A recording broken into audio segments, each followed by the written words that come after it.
I'm joined by Jasmine Shah, who is known in Delhi political circles as the man very close to former Delhi Chief Minister and Aam Aadmi Party's national convener, Mr. Arvind Kejriwal. Mr. Shah has been associated with the Aam Aadmi Party since 2015, first in his capacity as advisor to the former Education Minister and Deputy Chief Minister of Delhi, Mr. Manish Sisodia, and later since 2018 up to 2024 as Vice Chairman of Delhi government's think tank, which was known by the name of Dialogue and Delhi Development Commission. Today we are here with him to discuss a brand new, in fact the maiden book which Mr. Shah has written and Penguin has published. It goes by the name The Delhi Model, and in this particular book, Mr. Shah presents the unique governance model of Aam Aadmi Party and in fact dares to contrast it with former Chief Minister of Gujarat, Narendra Modi, and the sitting Prime Minister, Mr. Narendra Modi's Gujarat Development Board. Welcome to the Tribune, Mr. Shah. I am Aditi Tandon and I am joined on the video by Manas Bhui. So, Mr. Shah, the first question, of course, will be about the book, which had a grand launch in the capital yesterday. Can you describe for our viewers what is the larger purpose of this book? Why did you feel the need to write it? And what, according to you, is the big takeaway, as we say, the crux of this book? First of all, thank you, Aditi, for having me on this very special digital broadcast. The Delhi model of governance, I believe, is one of those, unique contributions that the Aam Aadmi Party under former Chief Minister Arvind Kejriwal has made, not just in the governance of Delhi, but almost giving a new vision or an alternate vision as to how political parties should be working when in power to really work towards this vision of a developed nation. So if you see, the byline of my book is a bold new roadmap to building a developed India. So the idea of writing this book is first to chronicle what has really AAP achieved in the last 10 years. 10 years back, you would recall, Aap bhi Dilli wali hain. 10 years back when AAP came to power, nobody imagined that a political party can be given a mandate of 96% seats. AAP got 67 out of 70 seats. And the mandate was not for certain few promises or manifesto. It was a wider promise of Vyavastha Parivartan. And since then, I feel the amount of work that has happened, apart from all the political noise that one sees about AAP and the governance or the politics in Delhi, I feel that story is kind of a black box, So, and if you think about it, the kind of reforms, the kind of change that has happened in Delhi, no other state in the last 75 years has brought about. Today, we talk about Delhi's government schools performing better than private schools. Today, Delhi has 24/7 electricity. We have the lowest electricity bills in the nation. So, ye kaise hua? What is it that the government did? And I think that story had to be told in a book format rather than, because this is actually the nuts and bolts of policy. I have written it in a very approachable, very factual basis. What I have defined the Delhi model is an approach that believes in investing in human capital. Agar desh ke logo par agar aap invest karoge, only then the nation will prosper. You invest in health, education, bijli, pani, and at the same time you ensure that the poorest have a social security net, and that is where the free services that Aam Aadmi Party provides, because we are a nation of have-nots more than haves. But Mr. Shah, I would want to ask you here that original freebie politics has been mastered by the Aam Aadmi Party, and your party has faced criticism for being a reverie party. How do you respond to that criticism? So I think this is precisely the kind of confusion that I wanted to clear. So there is no doubting or naysaying that Aam Aadmi Party government doesn't provide free services for the deserving targeted at the poor. But that is not the sum total of AAP's governance. If you look at, agar ye itna aasan hota, I'll give you a simple example. We say that the almost the fulcrum of AAP's governance approach and the Delhi model of governance is transforming and reforming education and health. 40% of Delhi's budget is invested in education and health. So are we saying that free shiksha or free swasth logo ko nahi milna chahiye? Nobody says that. but nobody is investing in education and health. Only the Aam Aadmi Party is. But if you look at all these freebies, जिसकी बातें होती रहती है, how much does that constitute of Delhi's budget? A mere 8%. Okay. So if you think about it, there is little talk about the 92% of the budget that AAP is spending. The 8% और ये 8% हम क्यों दे पा रहे हैं? The सवाल is why are others not giving it? Because we take pride in being a thoroughly anti-corruption party. In this book, I am sure the readers will get a new perspective as to what was the thought process behind offering some of these free services. But at the same time, what is it that the AAP did with the remaining 92% of the budget? While and when we did all this, at the same time, our budgets were increasing year on year, and we maintained a fiscally positive or rather a revenue surplus budget, which very few state governments in India have. And Mr. Shah, we all know that the past 2 years have been tumultuous for the party. Mr. Arvind Kejriwal faced charges in the Delhi excise policy issue. Your top leadership faced cases. They spent jail time. You know, they are out on bail. How do you reconcile the image of the Aam Aadmi Party as a Kattar Imandar party with what is actually happening on the ground? I think the proceedings of the last 2 years actually go ahead to make the point that we are a Kattar Imandar party. Because what has happened? Excise policy is the most popular case. Yeah.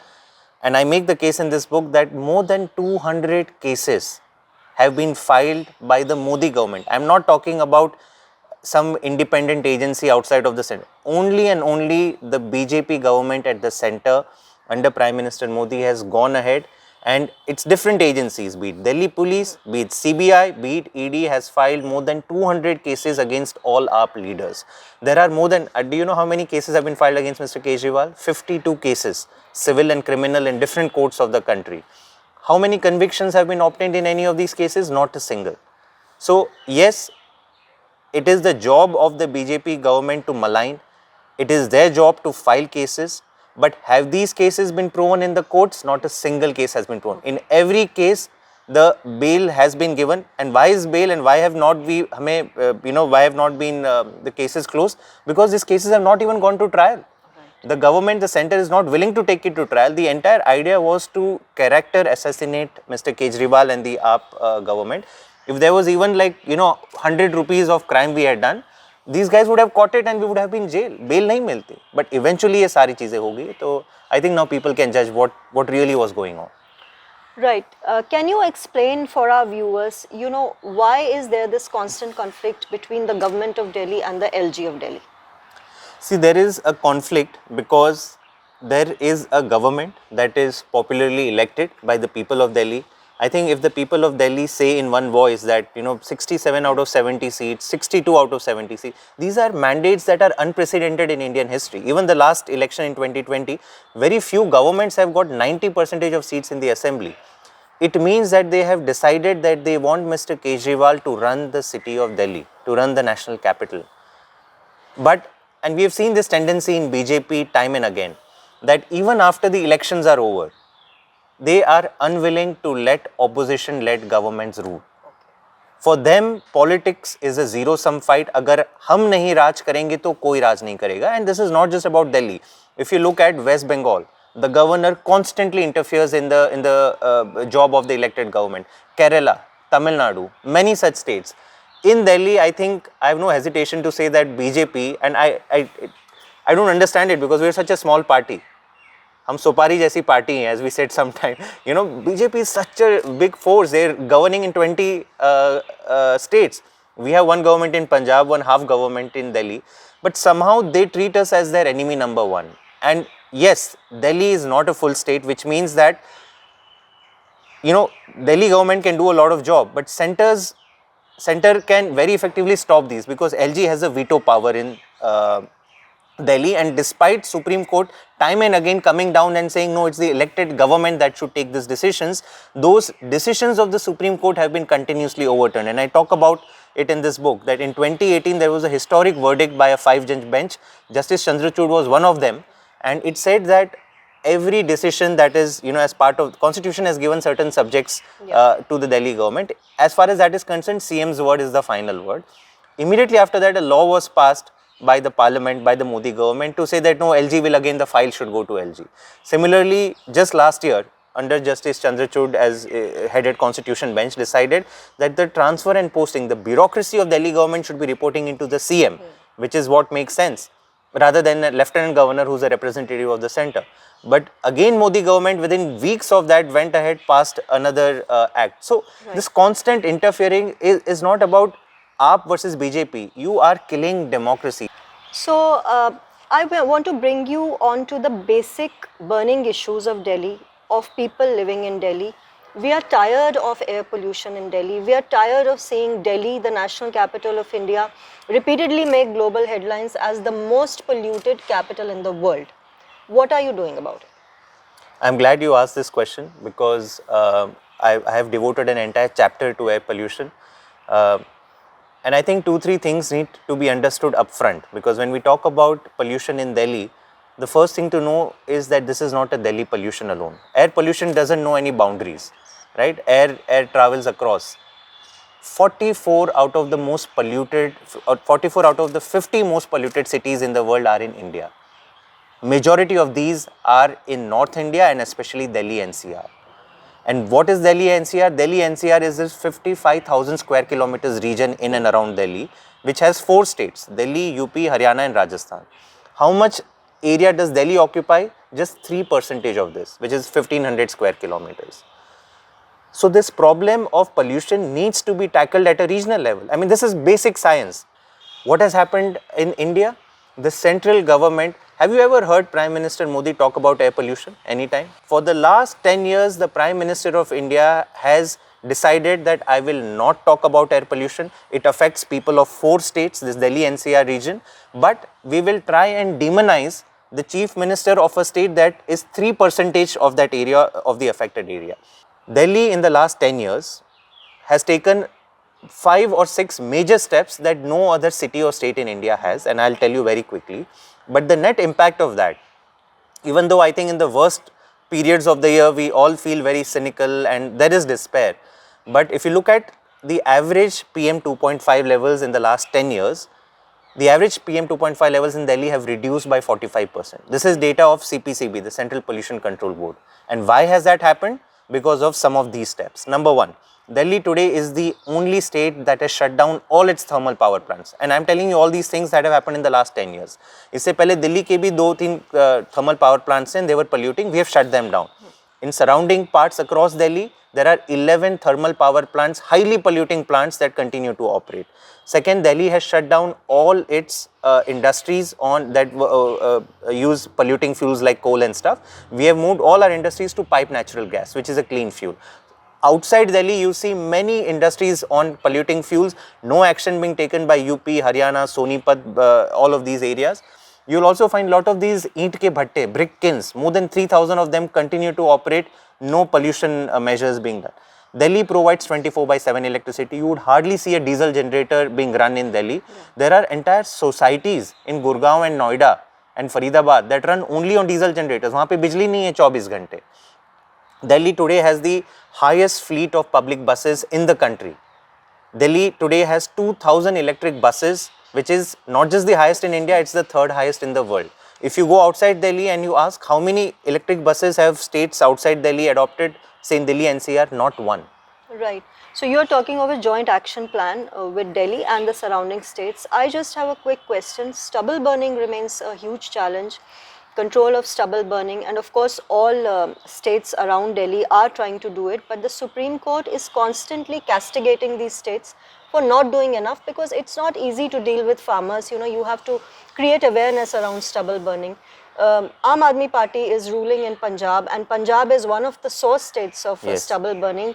Can you quickly comment on what Punjab might be able to do to at least stop its share of pollution in the stubble part? So, no, I'm glad you asked this question, because certainly for that 1 month period around November is when stubble burning becomes a major concern.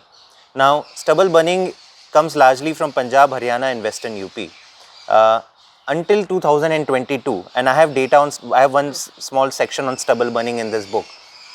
Until 2022, which is when Aam Aadmi Party came to power, instances of stubble burning in Punjab were rising year on year, to the point that it reached around 70,000 burning incidents in the year 2021. 2000 22 फरवरी में हमारी सरकार बनी.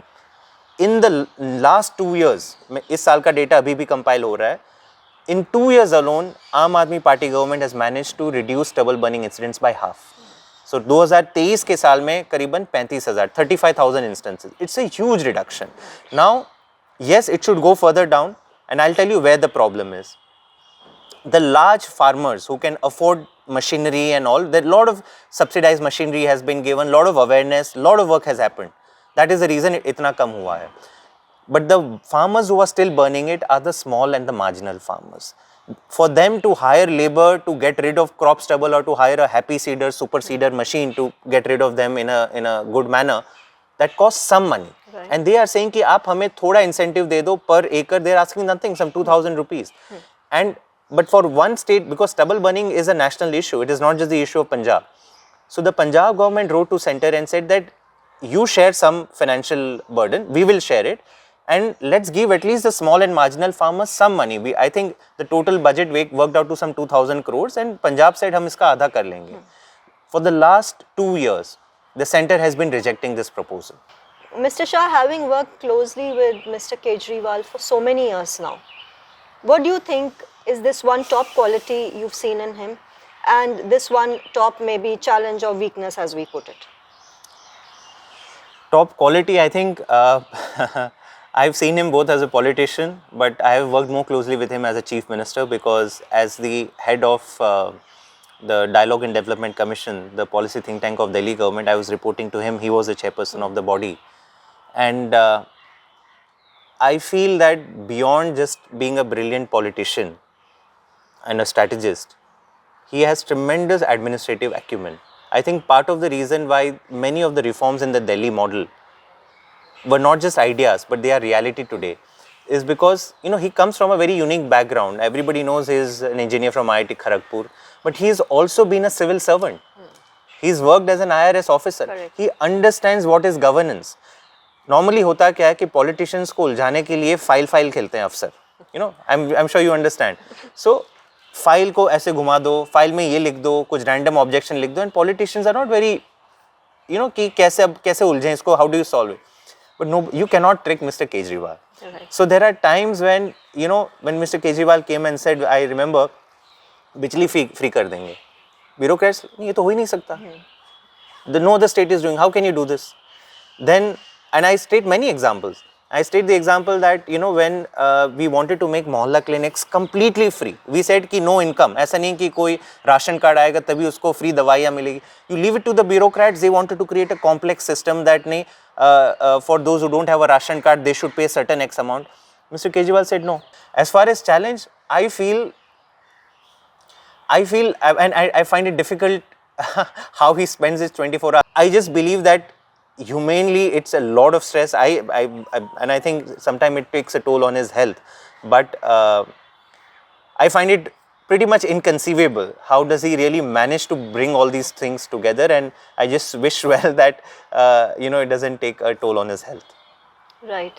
Prime Minister Narendra Modi recently addressed the Lok Sabha, and he laid out 11 pledges which will lead us to Viksit Bharat goal. One of the pledges that he made, and he has been saying for a while, that we have to bring 1 lakh youth from across the country with non-political backgrounds into politics. Now, you are the original non-Dinas party, and you have been successful. You are the youngest party to achieve the national party status, maybe in a decade, if I'm correct. How did you achieve it quickly for our viewers? No, I think there was no rocket science. I feel somehow the politics of our country had become disassociated with the struggles of the people of, you know, the country. एक आम आदमी को क्या चाहिए, right? They want the children to study in good schools. They want good electricity, water. They need jobs. They need healthcare when somebody falls ill. And the beauty of Aam Aadmi Party is that we came and we actually worked on those issues. Here was a group of people extremely educated. Let me just, I think what sets Aam Aadmi Party apart is not just it's a young, fresh party. These are highly educated individuals. They care for the country, they are passionate for the country, they are willing to suffer for the country. Because we work on issues that people care for, at the end of the day, it's people who decide the fate of Aam Aadmi Party or any political party. And the growth of Aam Aadmi Party, I think, is a result of the success of Kaam Ki Rajniti. Unfortunately, I believe the Prime Minister and the BJP talk a lot about dynastic politics. If they really had to implement a non-dynastic politics agenda, then what will happen of Jai Shah? You know? You know, we keep hearing in the political circles from adversaries of Aam Aadmi Party that you are a B team of the BJP. You are repeatedly accused of playing the second fiddle to the BJP. There have been times when Congress leaders, Congress is your ally in the India bloc. Of course, that's another story and another contradiction, which I'll quickly ask you later. But what I want to know from you is, you stemmed from the Anna Hazare movement on anti-corruption. Your adversaries say that Aam Aadmi Party somehow goes and contests elections in states where the BJP and Congress are pitted against one another, and so you cut into the anti-BJP vote. So how do you respond to that charge? It's a very interesting charge and a very funny charge because, you know, for a party that has faced more than 200 civil and criminal cases, we are the first political party where our number 1, number 2, number 3, number 4 leaders have been put in jail for months and for years. तो क्या हम BJP की B team होती तो ये हमारा हाल होता. So you know, it's very easy to, and I think this is what traditional parties do. You know, कांग्रेस's expectation है कि हम बीजेपी को हराएंगे, लेकिन हम तभी हराएंगे जब कोई आएगा नहीं हमारे सामने. तो भाई आप you're not confident by yourself to win and defeat. आप काम के बलबूते पे नहीं लड़ना चाहते. If you're, हम तो बोल रहे हैं कांग्रेस के, हम बोलते हैं कि सारी पार्टियां आए दिल्ली में चुनाव लड़े. The beauty of India's parliamentary democracy, we are a multi-party democracy. So, काम के आधार पर चुनाव होने चाहिए, काम के आधार पर चुनाव लड़ना चाहिए. And we are saying that if Congress or any other political party has actually done work, they should not be fearing about a new political party coming into the foray. We fought Gujarat elections for the first time. It was a very difficult election. जो कहते हैं कि, you know, you go to the lion's den and you're trying to pounce on his meal. Yeah. Right? It was like that. Correct. But people of Gujarat gave us 13% vote share in the first election. It was miraculous. I think MLAs. 5 MLAs. Yeah. We were number 2 in 40 MLA seats. Congress BP. And I think in Surat Municipal Corporation, Congress has 0 seats and Aam Aadmi Party is in the opposition there. So in Goa, we have 2 seats. In Jammu and Kashmir, we have 1 seat. So certainly, and I think this is what, and everywhere people are accepting us, not because of some, you know, कोई जादू तो है नहीं. At the end of the day, the Delhi model of governance is our brand. Okay, tell us something, Mr. Shah. This was a very interesting answer. What explains this kabhi haan, kabhi na relationship with the Congress? No, it is not a kabhi haan, kabhi na. I think it is a national imperative of, for the country that we chose to be part of the India coalition. If you think about it, Aam Aadmi Party, that was the only time Aam Aadmi Party is allied, and I think India coalition was an important idea because under the BJP, as I said, not just the Lieutenant Governor in Delhi, across the states we have seen BJP, a tendency in the BJP to completely demolish constitutional values, to completely demolish opposition ruled governments. Today, ED and CBI have been almost, they function as private organs of the BJP. They've been unleashed on opposition parties. 95% of the cases, and I point this, that 95% of the cases by ED and CBI on political persons have only been on opposition parties. And when many of them switch over to the BJP, and I think this term washing machine has now become very popular, that those cases are dropped. So to save the soul of the country, we decided we will ally not just with the Congress. Congress is one part of there are a coalition of 26 parties. And I believe the India coalition played a very important role to actually show the mirror. For the first time, BJP, which was saying 400 par, couldn't even muster a majority. So it was important. But whereas individual states are concerned, I think it's a tactical call.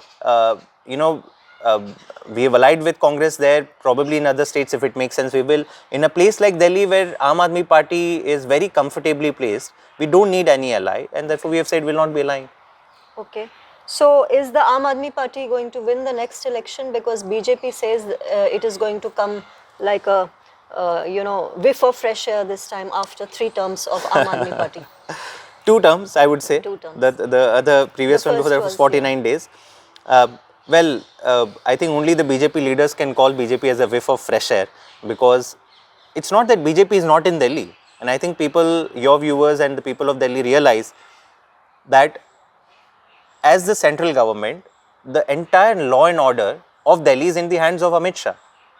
And therefore, if we are going to polls, we should contrast what has been the achievement of BJP in Delhi and what is the achievement of AAP.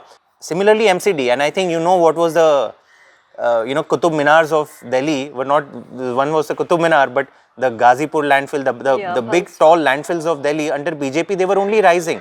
In just 2 years of Aam Aadmi Party, these landfills have almost reduced by half. And in another 1 year, we are very confident that Delhi will actually see the end of these landfills. So I think that is what the people of Delhi should know when they think कि अगर BJP आएगी तो क्या होगा. So sorry to interrupt, Mr. Shah is on record saying that the 3 mountains of garbage in the national capital in Ghazipur, Bhalswa and Okhla will no longer be existent in 1 year's time. Absolutely. So we are going to come back and hold you accountable to your word. 100%. Okay. Just one last question, Mr. Shah, before we leave our viewers. So suppose the Aam Aadmi Party wins the next Delhi election, will we see the return of Mr. Kejriwal as Chief Minister? The entire campaign slogan this time is Fir Layenge Kejriwal. So I think that answers it. It was a very emotional decision and a very courageous decision by Mr. Kejriwal to resign.